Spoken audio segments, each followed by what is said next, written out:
भई सहरी में उठना सबसे बड़ा इम्तिहान होता है। एक तरफ नींद का जादू और दूसरी तरफ फ्रिज का बुलावा। क्या करें, किसको चुनें? अस्सलामुअलैकुम जी, I hope you all are doing good. सबसे पहले तो जी आपको रमज़ान और रमज़ान की सहरियाँ और इफ्तारियाँ बहुत बहुत मुबारक हों। आई होप कि आप सब के रोज़े बहुत ही ज़बरदस्त से जा रहे होंगे और आप इस महीने से भरपूर फ़ायदा उठा रहे होंगे।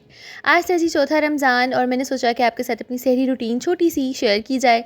अच्छा, वैसे सहरी में ना बिल्कुल भी हिम्मत नहीं होती ऑनेस्टली, एकदम से उठ के आओ ना, दिमाग पहले तो ज़रा प्रोसेस करने में बहुत टाइम लगाता है कि हमारे साथ हुआ क्या है, और फिर ऐसा ऐसा रियलाइज़ होता है कि नहीं, एक तो टाइम शॉर्ट है, फटाफट से भाग भाग के सारी चीज़ें करनी है।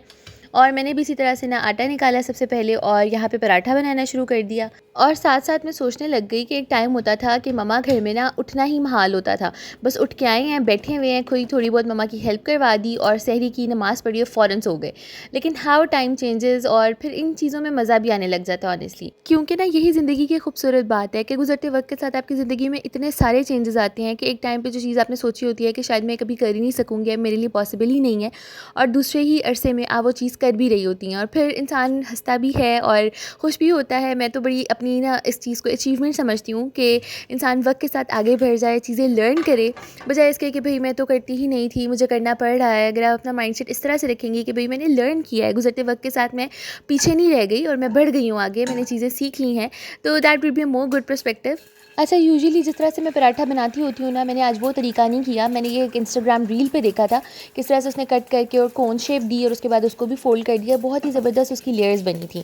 मैंने सोचा कि मैं भी इस तरह से ट्राई करती हूँ, लेकिन फ़र्स्ट टाइम अगर आपने कोई चीज़ ट्राई करनी हो ना, तो पहली बात ये कि कम टाइम में नहीं करनी चाहिए, क्योंकि वो चीज़ किस तरह की निकलेगी और फिर आपको उसको सेट करने में कितना टाइम चाहिए होगा, तो वो फिर आपको अंदाज़ा नहीं हो पाता। और यहाँ पे मैंने भी इसी तरह से किया, लेकिन मेरा पराठा इतना अच्छा नहीं तैयार हो सका जिस तरह से यूजुअली होता है। लेकिन खैर, जिस तरह का भी बन गया था बस उसी पे इक्तफ़ा किया, और आटे का पेड़ा बना के ना मैंने पराठे का थोड़ी देर में छोड़ देती हूँ, 5-7 मिनट्स, ताकि वो उसकी लेयर सेट हो जाए। उतनी देर से मैंने पैन रखा, उसमें देसी घी ऐड करके इधर मैंने अंडे फ्राई करने थे। अच्छा, रमज़ान में ना अक्सर ऐसा होता है कि ना जब कुछ भी दिल ना चाह रहा हो, क्योंकि एक तो लेट भी सोते हैं, फिर सहरी में उठा भी नहीं जाता, तो बड़ा ना होता है कि कुछ लाइट सा ही मिल जाए, लेकिन क्योंकि रोज़ा रखना होता है तो एक प्रॉपर एक मील चाहिए होता है ताकि अच्छा से हमारा रोज़ा गुजर सके।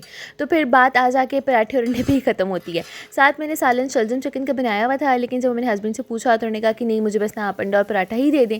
और फ़िलहाल तो वो सो रहे थे। जब मेरी सहरी ऑलमोस्ट डन हो जाती है ना, मतलब मैं बना लेती हूँ सारा कुछ, तो फिर मैं उनको उठाती हूँ। अच्छा, मुझे ना समझ ही नहीं आई कि मेरे पैन को बनी क्या, क्योंकि ये बिल्कुल ऐसे ही पड़ा हुआ था और एक दिन जब मैंने इसमें अंडा फ्राई किया तो उसने चिपकाना शुरू कर दिया। हालांकि धोने में इतनी एहतियात करती हूँ मैं कि गर्म को ना धोऊं और इसमें स्पाइरल वगैरह भी ना यूज़ हो, लेकिन समझ ही नहीं आई मुझे। बहरहाल मैंने सोचा कि अभी फ़िलहाल ये इतना यूज़ हो रहा है, लेकिन जब ये ज़्यादा वर्स्ट हो जाएगा तो फिर मैं इसको कुछ चेंज वगैरह करूँगी।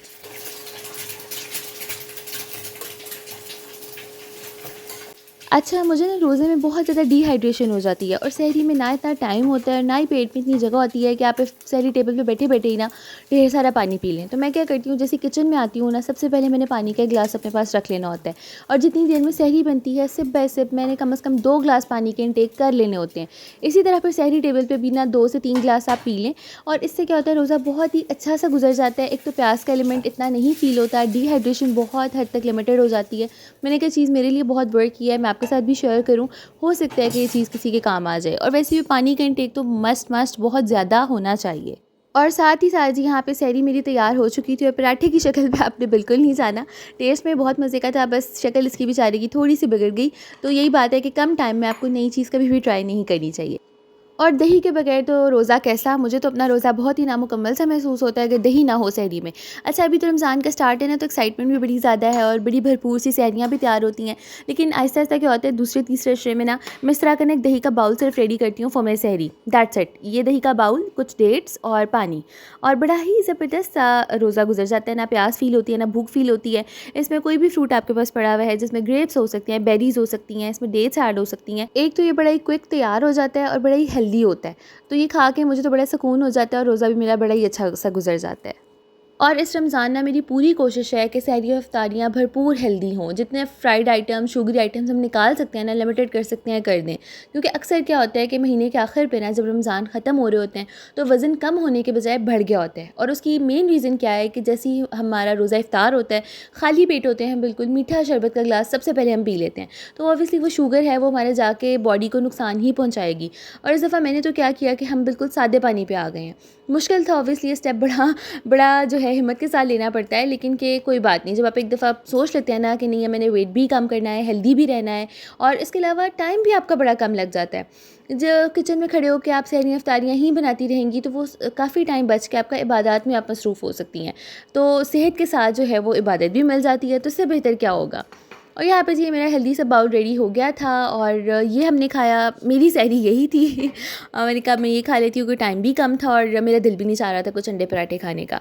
और उसके बाद ये थोड़ा सा जो है ना किचन का मेस होता है, लेकिन 5 मिनट के अंदर अंदर क्लीन हो जाता है। बर्तन में रख देती हूँ कि वो मैं सुबह निकालूंगी, क्योंकि उस टाइम ना तो हिम्मत होती है और ना ही दिल चाह रहा होता है। ऑल्सो मुझे ये भी होता है कि अब मेरे पास सिर्फ 1-1.5 घंटा है और उसके बाद फिर मैंने स्कूल के लिए भी उठना है, तो मेरी कोशिश होती है कि इसमें मैं सो जाऊँ।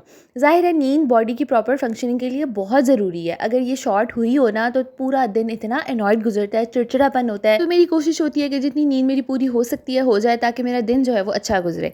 लेकिन जितना भी टाइम हमारे पास होता है ना, नमाज से पहले 5 मिनट, 4 मिनट, 7 मिनट, उसमें वॉक हम लाजमी कर लेते हैं, चाहे 2 चक्कर चाहे 3 चक्कर, क्योंकि बिल्कुल खा के लेट जाना भी ना वो हेल्थ के लिए बहुत बुरा होता है। तो जितना मैक्सिमम आप चक्कर लगा सकते हैं, वॉक कर सकते हैं, मेक श्योर कि वो आप कर लें। उसके बाद जी डाइनिंग टेबल क्लियर की, किचन वाइंड अप किया और फिर नमाज़ का टाइम आ गया। और ये वक्त ऐसा है, रात और सुबह के दरमियान एक ऐसी घड़ी है कि जिसमें सिर्फ हम और अल्लाह पाक होते हैं। इस वक्त में दुआएं मांगें, तौबा करें, अपने गुनाहों की माफ़ी मांगें, क्योंकि ये वक्त लौट के नहीं आता और हो सकता है कि जिस लम्हे आप दुआ मांग रहे हो वही घड़ी कबूलियत की हो। इसके अलावा रमज़ान एक ऐसा टाइम है कि जिसमें अगर कोई इंसान अपनी फ़ैमिली से दूर हो ना, तो वो कमी बहुत ज़्यादा महसूस होती है। तो उन सब के लिए जो कि अपनी फ़ैमिली के पास नहीं हैं, जो कि अपनी माँओं की हाथ की सहरी नहीं एंजॉय कर पाते, उन सब के लिए ढेरों दुआएं हैं कि अल्लाह ताला आपको ज़हनी सुकून दें, क्योंकि सहरी का मज़ा अपनों के साथ है। और ये थी जी मेरी सहरी रूटीन। आई ट्रूली होप कि आपको वीडियो पसंद आई होगी। Do let me know with your feedback in the comment section. मैं मिलती हूँ जी आपसे नेक्स्ट वीडियो में। टिल देन अपना बहुत सारा ख्याल रखें। Thank you for watching. अल्लाह हाफ़िज़।